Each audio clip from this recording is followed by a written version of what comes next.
একজন ছোট ছেলে তার বাবার কাছে গিয়ে বলল, বাবা, আমি জীবনে কতটা মূল্যবান।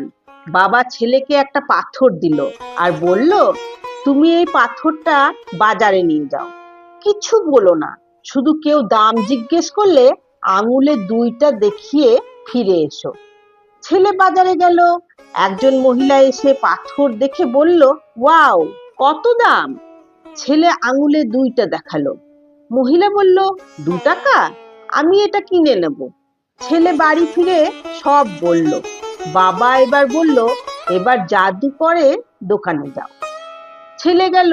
জাদুকর পাথরটা দেখে বিস্মিত হয়ে বলল, এটা তো বিরল পাথর, কত দাম চাও? ছেলে আবার 2 আঙুল দেখালো। জাদুকর বলল, 2 লাখ, আমি কিনে নিতে চাই। ছেলে অবাক হয়ে বাড়ি ফিরে এলো। তখন বাবা বলল, এই পাথরের দাম আসলে তোমার চোখে নয়, যার চোখে মূল্য আছে তার কাছে এই পাথর অমূল্য।